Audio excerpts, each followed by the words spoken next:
Whoa. It's a green car. So we just made it back from our event at AMP and going up to the 50K shootout, and we came back to this. It's beautiful. It's really green. What do you think, Ben? It's great. It's great? Very green. It's green? It's very green. So now we gotta maneuver some plastics out of the way so we can fire this girl up and drive her over to our shop, and then we can start assembling things. He still has the bumper and spoiler and mirrors? Doors? And doors, yeah. That he has to paint. Headlights. But we can get the majority of it assembled at least. And then when the headlights come and get painted, I gotta change one of the motors, and then should be ready for wheels and dyno time. Yeah, I think we should keep it like that.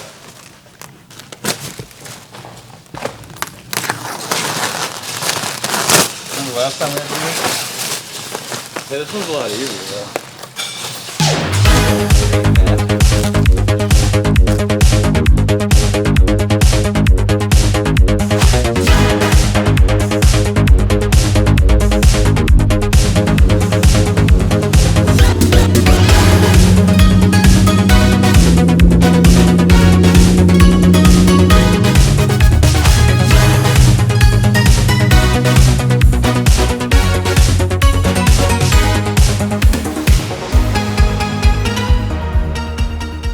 Well, now the rest of the things are painted, and it's all beautiful and the right color.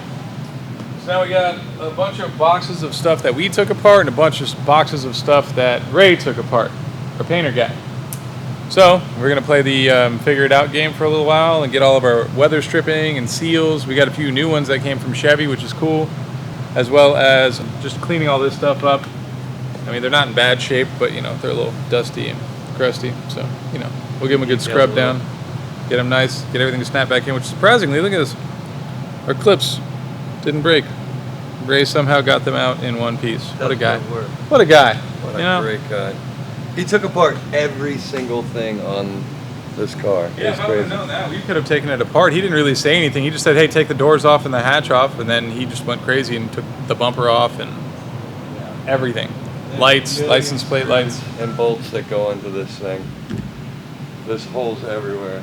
Brackets. So does this really not have, oh, there's bolts that go in this way. Yeah. Whereas all the rest are studs. You're a stud.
Doing? You guys tired of your aluminum radiator support bracket always breaking when you run into stuff, go over a curb? Get the new Drift HQ steel one. Comes with spots already for your oil cooler and your power steering cooler. Bounce right up to your factory locations and your factory radiator or aftermarket radiators. Fit right in. It's 4 bolts, nice and easy. You gonna show us how to install it? Yep. I'm gonna show you how to install it. Crickett's gonna install it? Nice. Yeah, I'm gonna install it. Okay. You can run the camera. It'll be great. See what kind of angles you got, baby. So first thing, you want to just put the jack up onto the radiator to hold it in place when you drop the radiator support on it, and then you just put that one into place. And if you have oil cooler or a power steering cooler, those are already set and pre-drilled, so you just put some hardware on it, bolt it into place, and you're good to go. Chris, camera guy. I'm camera guy? Yeah, you're Crickett's installer guy? Crickett's installer guy, you're camera guy, and I guess I'm gonna go fabricate. Here. Yeah, that sounds all right. I'm gonna go fabricate. I don't know what to do with my hands. Fabricate. I'm recording now. I missed the part where you hit your head. Oh, man. Crickett, where's your helmet? So I've already replaced the old stock radiator support on this because it was mangalored. Almost every Corvette that we've ever seen, they're already broken. Because some people, when they buy them from Chevrolet, the salesman will tell you that that's a curb runner. to make sure that you don't hurt your car. So people run into curbs. So people run into curbs, and it's not a curb runner. I promise you that. Or if you are taking it to Hobson. races and you're coming off of trailers and it gets caught, or if you're trying to winch your car up on something, decided that that was a good point to attach it to. That is not a None good of spot. which on that factory spot welded junk is going to do you any good. Yeah, it's no good. However, one of these, you know, you could strap to if you wanted to. The factory one, no, it just cracks the welds because it's made out of aluminum. So we already replaced this one. This does not have the integrated oil cooler or power steering cooler. This car does not have one on it as of yet, so we're going to upgrade it and put the newer one on with the little cute Drift HQ logo and everything. It's a 13 to do it. There's 4 of them, and this one, I got to do them in a series because I use this one as a jig.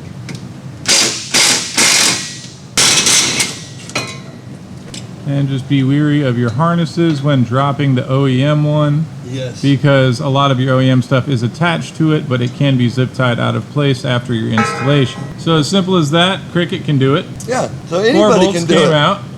4 bolts came out, John. Then you take your new Crickett Specialty Mountie boy. Let me crawl on in here. All right.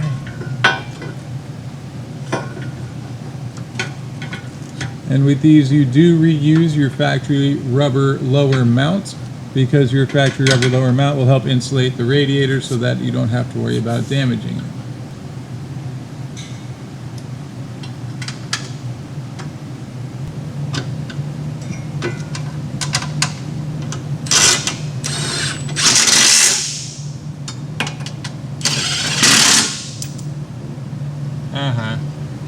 So yeah, I recommend getting all 4 bolts started first and then snugging them all down. Yeah. Makes everything easier to align.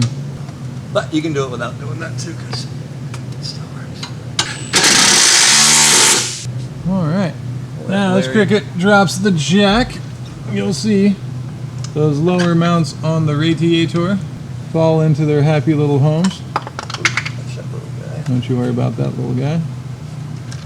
There she sits.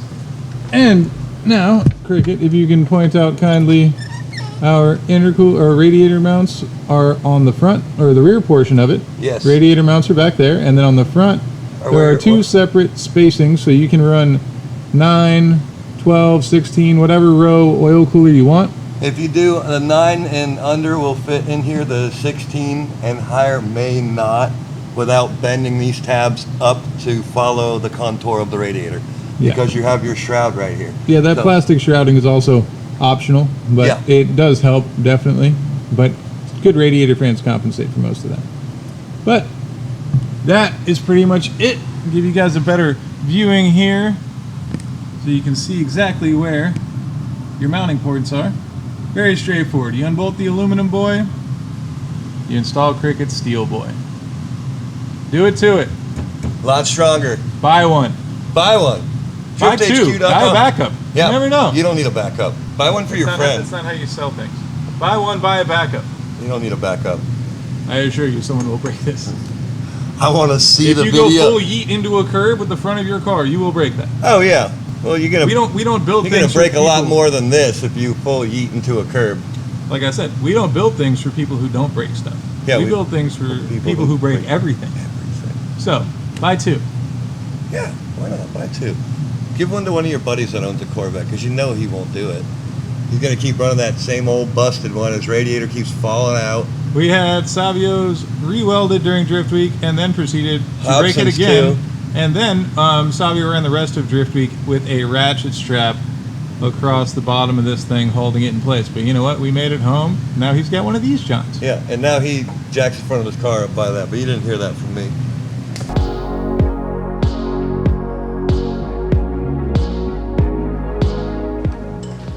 Now you can see radiator back up in the stock location. This one does not have an upper mount because it's old and crusty, but You don't actually need one with the bottom one that clicks into place.